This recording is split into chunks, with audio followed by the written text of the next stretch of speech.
الله جل شانه سمنا آسمانی کتابونه چې نازل کړي دي د قرآن مجید نمخ کې 103 او د کسی په دنیا کې سمنا انسانی کتابونه دي. نو زمونږ استاد دا عقیده ده چې په تمام آسمانی او انسانی کتابونو کې د ټولو نلویه درجه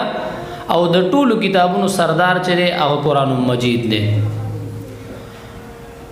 مونږ به د قرآن مجید فضیلت څه بیان کو؟ الله جل شانو په خپل د قرآن مجید فضیلت بیان کړی دی په قرآن کې بار بار. الله جل شانو فرمای تبارک الذی نزل الفرقان علی عبده لیکون للعالمین نذیرا. بابرکت دی هغه ذات چې هغه د قرآن مجید دا نازل کړی دی. نو څنګه چې د الله جل شانه مرتبه اوچته ده داسې د الله جل شانه د کلام قرآن مجید مرتبه هم اوچته ده.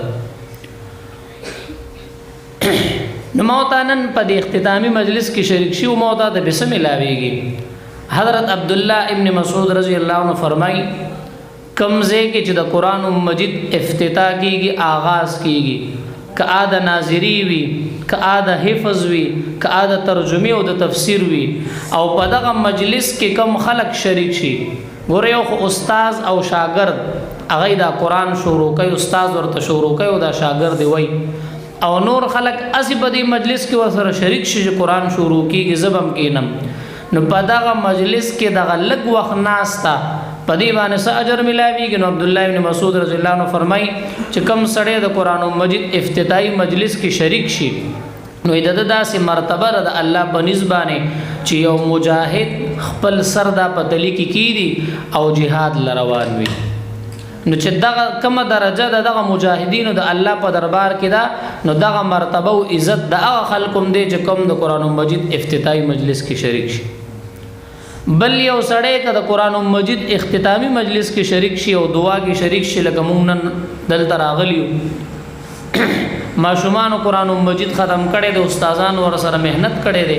مونږ او تاسو د حوصله افزایی لپاره د دې ماشومان دی ختم کې دی مجلس کې دا شریک شو خو لیکن په دې نفس شرکت سره موتا د سم ملاويږي. نو عبد الله ابن مسعود رضی الله عنه بیا فرمای چې کم کس د قرآن مجید اختتامی مجلس کې او دعا کې شریک شي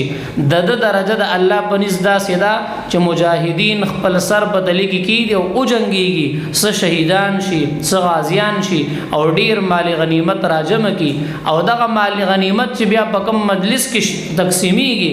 دغه وخت د مجاهدینو چې کوم فضیلت او مرتبه د الله په دربار کې دا نو داسې خلکو چې د قرآن اختتامی مجلس کې شریک شوي د دې مرتبه د الله په دربار کې داسې ده. نو قرآن مجید دا ډیر بابرکت کتاب دی. بل حدیث شریف کې راځي چې کله یو بنده قرآن مجید ختم کی 18000 فرشتي د دې بنده لپاره د مغفرت دعاګانې کوي. اوس په یو مجلس کې سم نزل قرآن شریف ختم شوی او دا غي دعا کیږي نو بس بیا هر یو ختم په بدل کې او 18000 فرشتي د مغفرت دعاګانې کوي. بل حدیث شریف کې راځي چې یو بنده سحر د قرآن مجید ختم وکي د لپاره په دغه ورځ کې تر ماخامه پوري د الله جل شانو فرشتي د مغفرت او د رحمت دعاګانې کوي او کما خام یعنی د ورځې په اخر کې دا ختم وکي نو بیا تر سحر پورې د لپاره د مغفرت او د رحمت د دعاګانې کوي. او د حافظ قرآن او د ناظری والا د دې دا ختم د دې مبارکبادي فرشتو لا هغه ټیم دای لور کړ د کم ټیم چې دا پیدا شوی منو کائنات لا پیدا نو 2000 کال مخکې د کائنات په وخت د زمکه سم نو غرونو دریابونو نو زمکه نوې اسمانونو نو هیڅ چیز نو د کائنات د پیدایش نه 2000 کال وړاندې الله جل شانو د قرآن مجید 2 سورتونه د فرشتو ته تلاوت کو. لک سړی دا منظر را مخې ته کی چې په دې دنیا کې بهترین اوازونو والا قاریان خلق الله پیدا کړی دي. بعضی حافظان او قاریان دا خشتا اوازونه الله ولا ورکړي چې هغه تلاوت د قرآن شروع کی د سړي زړه نه غواړي چې دا قرآن بند کی او دا قرآن ختم کی بس زړه ته نه مړیږي. کله چې بیا هغه ذات چې هغه د قرآن نازل کړي دي هغه په خپل تلاوت کوي نو اندازه سړی ولګي چې سهال بوي نو فرشتي الله جل شانو ځان ته راجمه کی او فرشتو د الله جل شانو د قران مجید دو سورتونه تلاوت کو یو سوره طه ورته الله تلاوت کو او یو سوره یاسین ورته الله جل شانو تلاوت کله چې فرشتو د الله نه قران مجید دغه دو سورتونه ووریدو نو غید الله نه تاسو کې یا الله دا سسیز دے دا کم کلام دے کم خبری جتا مونږ ته ورولی الله جل شانو تو فرمایله زما فرشتو دا اخیری کتاب دے زما دا زما کلام قران مجید دے او دک کسی زب پیغمبران پیدا کوم پاره کې اخیری پیغمبر چې هغه زما محبوب وي اغلب دا قران ور کوم او داغه امت باندې بدا قران ز نازلو نو فرشتو یو سو خبر یو کې او بس خید او دا الفاظ ویل توبا لامه ينزل هذا عليها خوش خبری دا مبارک بادی دا هغه امت د بار چې دا قران به الله جل شانو نازلای ای پورا قران نو اوریدل صرف دو سورتونه اوریدل خو سوی وای خوش خبری او مبارک بادی دا هغه امت د بار چې دا قران به الله نازلای وتوبا لاجواف تحمل هذا او خوش خبری دا هغه سینو د بار چې هغه دا قران اوچتای یعنی دا په خپل ځان کې محفوظ کړي وتوبا لاجواف لالسنه تتكلم بهذا خوش خبری دا هغه جبو د پاره چې هغه په دغه جبو باندې خدای دا قران وای وګوره مو تعالی پیدانو او هغه جبی چې قران تلاوت کوي کناری نه وی ک زنانه وی نو فرشتو ورته مبارک بادی ور کړی دا فرشتي ورته دا پس خېدلی دي نو دا قران مجید د دې فضیلت او درجه الله جل شانو ډیر اوچته کړی دا وفضل کلام الله علی سائر الكلام كفضل الله علی خلقه دا الله جل شانو د کلام قران مجید فضیلت اب نور کتابونو باندې دا سره لکه څنګه چې د الله جل شانو درجه او مرتبه په تمام مخلوقات باندې دا الله درجه د ټول نو اوچته دا داغه د کلام قران مجید درجه د ټول نسره دا اوچته دا په سوره رحمان کې الله جل شانه د دنیا او د آخرت د نعمتونو تذکری کړی دي په سوره رحمان کې الله جل شانه د غرونو تذکرہ کړی دا د دریابونو تذکرہ کړی دا د انسان د پیدایش تذکرہ کړی دا او خلق الانسان من صلصال كالفخار اومدک سید د پیریانو د پیدایش تذکرہ الله کړی دا وخلق الجان من مارج من نار اومدک سید دو دریابونو چې الله په دنیا کې دا سه پیدا کړی دي چې یو طرف ته یو شان یو رنگ والا او بل طرف ته بل رنگ والا او دا غي تذکرہ الله کړی دا چې په دې پمنس کې دیوال نشتا لیکن د دې باوجود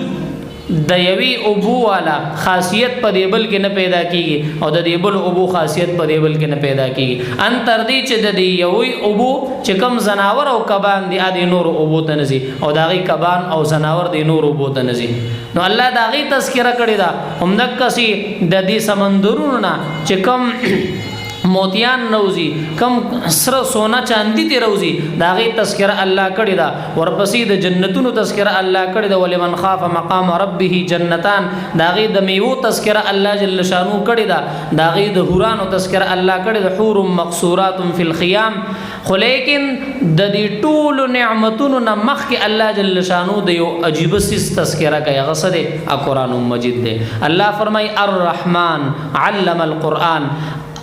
اغه الله چې داغه په صفتی نومونو کې یو صفتی نوم رحمان دی علم القرآن اغه تعلیم ورکړی دی انسان ته د قرآن خلق الانسان د انسان د پیدایش تذکرہ رستو کوي د جناتو د پیدایش تذکرہ رستو کوي د جنت د نعمتونو تذکرہ رستو کوي د غي د حور تذکرہ رستو کوي د جنت د نعمتونو د میوه تذکرہ رستو کوي او د قران تذکرہ مخ کې کوي نو دیږي اشاره دی طرف ته چې د ټولو نعمتونو نه لوی نعمت د الله په نسبانی چره او قران مجید دی او دا قران موت ته الله جل شانو سره دارا نصیب کړي دی او فضیلت الله بخپل بیانې تبارک الذی نزل الفرقان علی عبدی لیکون للعالمین نذیرا اغزاد چې دا غنوم با برکت دی تبارک اسم ربک ذل جلال والاکرام نو دغه با برکت ذات دا قران نازل کړي دی او بل ځکه الله فرمای وهذا کتاب انزلناه مبارک دا کتاب مونږ نازل کړي دی او دا برکت والا دی فتبعوه تاسو دې تابعداري وکړئ نو دا هغه کتاب برکت بموتا س بیان کو چې د کم کتاب برکات الله جل شانو په خپل بیان کړی دي د قران مجید برکات سری اغلا محدود دي نو یو سړی چې د قران مجید داغي ناظره وي داغي حفظ کوي ترجمه او تفسیر زده کوي هغه وسمنه با برکت وي هغه وسمنه زیات با برکت وي دا کتاب مبارک ته امام شاه ولی الله رحمت الله علیه د دې تفسیر بیانوي چې څنګه دا قران مجید با برکت لري هغه قارئ مبارک د دې تلاوت کون کې قاری سے اغم سره با برکت لري څنګه با برکت لري چې یو حرف د قران سوک تلاوت کی په بدل کې لسنه کانه الله جل شانه ورکي ته یو کتاب په مقدس مکو خیا چې داغي په تلاوت کول باندې داغي په ویلو باندې یو نه کی الله ورکي دا قران مجید دې چې د یو حرف په تلاوت باندې الله لسنه کانه ورکي چې مکمل قران سوک وي غلب الله سمنا اجر ورکي 3,23,671 حرفونه دي په لس کې ول ضرب ورکا او دا کم از کم مقدار دی که یو بنده په اخلاص سره د قران تلاوت کوي الله په یو حرف او یا نه کې انم ورکي په یو حرف الله او سونه کې انم ورکي که بنده په اخلاص نستړی کیږي الله په ثواب ولکور نستړی کیږي نو دا د کاری یعنی د قران د تلاوت کوونکی سره دا برکت دی اومدک سے مستمع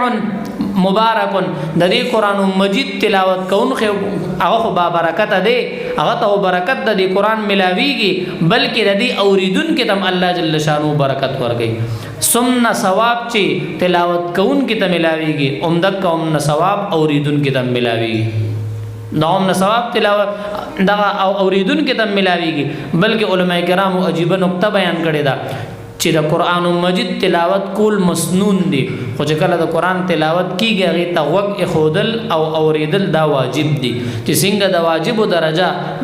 دا د سنت نو چته ده نو دا چې د قران اوریدو درجه د ویلو سره دا افضل ده دا د ویلو نه افضل ده دا د قران مجید څخه شو دا برکت شو